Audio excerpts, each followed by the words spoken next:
Assalamualaikum warahmatullahi wabarakatuh. Hai semuanya.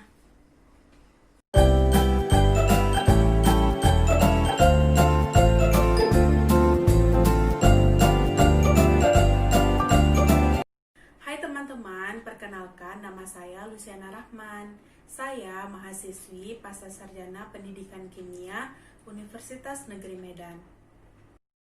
Teman-teman, kali ini saya akan membahas tentang materi laju reaksi. Sebelumnya, sudah tahu belum apa itu laju reaksi? Laju reaksi atau kecepatan reaksi yaitu laju berkurangnya konsentrasi per reaksi atau laju bertambahnya konsentrasi hasil reaksi tiap satu satuan waktu. Dalam reaksi kimia yang sedang berlangsung, zat-zat bereaksi lambat laun akan berkurang. Sebagai gantinya, produk akan terus bertambah seiring dengan berkurangnya bereaksi tersebut. Kemudian kita bahas mengenai teori tumbukan. Apabila kita memiliki molekul H2 dan I2 yang dapat bereaksi, kemudian kita campurkan dalam sebuah wadah, apakah yang sebenarnya terjadi dalam campuran tersebut?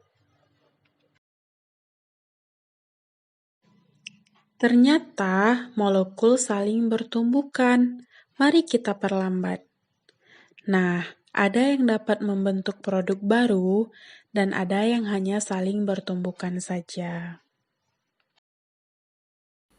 Menurut teori ini, suatu reaksi kimia akan berlangsung bila terjadi tumbukan-tumbukan antara molekul zat-zat bereaksinya. Dalam wadahnya, molekul-molekul bereaksi selalu bergerak ke segala arah dan sangat mungkin bertumbukan satu sama lain, baik dengan molekul yang sama maupun dengan molekul berbeda. Tumbukan yang terjadi tidak semuanya akan menghasilkan zat baru yang berupa hasil reaksi. Zat baru akan dapat diperoleh dari tumbukan yang berlangsung sempurna. Tumbukan sempurna dinamakan tumbukan efektif. Adapun syarat-syarat terjadinya suatu tumbukan efektif yaitu ada dua. Yang pertama, orientasi atau arah tumbukan molekul harus tepat, dan yang kedua, energi tumbukan harus cukup. Nah, misalnya ada reaksi H2 dan I2 yang menghasilkan 2HI. Nah, terkait dengan tumbukan, ada beberapa kemungkinan yang dapat terjadi apabila molekul H2 dan molekul I2 saling bertumbukan di dalam sistemnya. Perhatikan ilustrasi-ilustrasi berikut. Pada ilustrasi yang pertama, hanya terjadi tumbukan antara molekul H2 dan molekul H2 lainnya. Namun tidak terjadi tumbukan antara H2 dan I2, sehingga bukan dinamakan tumbukan efektif, karena posisi tumbukan tidak tepat, sehingga tidak menghasilkan molekul HI. Pada ilustrasi yang kedua, molekul H2 dan molekul I2 saling bertumbukan, namun energinya tidak cukup, sehingga bukan tumbukan efektif dan tidak menghasilkan molekul HI. Pada ilustrasi yang ketiga, molekul H2 dan molekul I2 saling bertumbukan dan energinya cukup. Tumbukan inilah dinamakan dengan tumbukan efektif, sehingga menghasilkan molekul HI. Selanjutnya kita bahas mengenai energi aktivasi. Agar dapat terjadi reaksi kimia, maka energi tumbukan harus melewati energi penghalang yang dikenal dengan energi aktivasi. Semua proses reaksi kimia harus melalui tahap ini. Jika energi aktivasi tidak terlampaui, maka reaksi kimia tidak akan terjadi.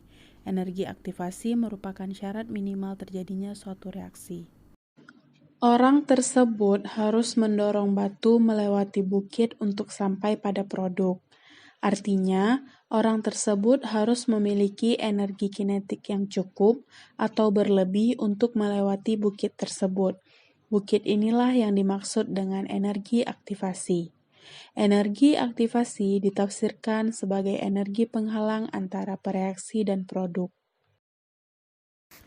Kemudian kita bahas faktor-faktor yang mempengaruhi laju reaksi.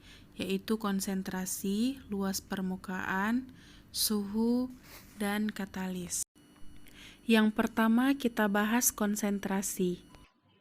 Dimasukkan pita magnesium pada 3 tabung reaksi yang terdapat larutan HCl sebanyak 2 mili dengan konsentrasi yang berbeda.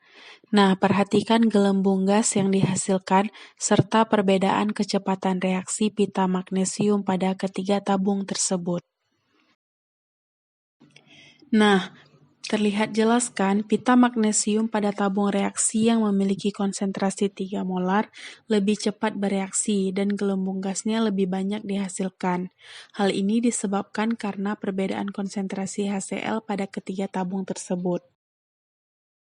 Jadi, semakin besar konsentrasi per reaksi, semakin besar jumlah partikel per reaksi sehingga semakin banyak peluang terjadinya tumbukan efektif antar partikel. Semakin banyak tumbukan efektif, berarti laju reaksinya semakin cepat. Selanjutnya, kita bahas luas permukaan. Pernahkah kalian memperhatikan obat tablet yang dilarutkan dalam air dan obat serbuk yang dilarutkan dalam air? Manakah yang lebih cepat larut? Perhatikan ilustrasi berikut.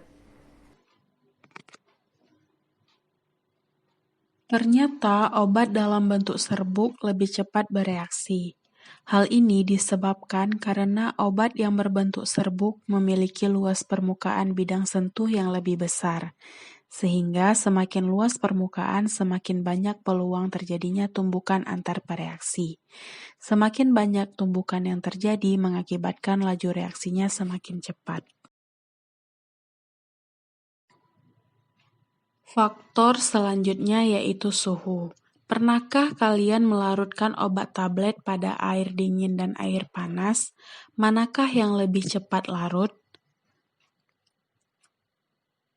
Ternyata obat tablet lebih cepat larut pada air panas.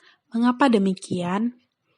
Jadi, pada suhu tinggi, partikel-partikel yang terdapat dalam suatu zat akan bergerak lebih cepat daripada suhu rendah, sehingga energi kinetik partikel meningkat.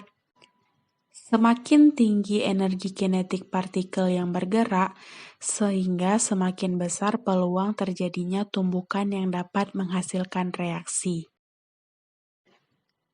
Faktor yang terakhir yaitu katalis. Katalis adalah suatu zat yang dapat mempercepat reaksi. Katalis ini dapat menurunkan energi aktivasi dengan cara membentuk jalur reaksi yang baru. Nah, terlihat jelas kan bahwa proses reaksi pada reaksi yang menggunakan katalis menjadi berbeda dengan reaksi yang tidak menggunakan katalis.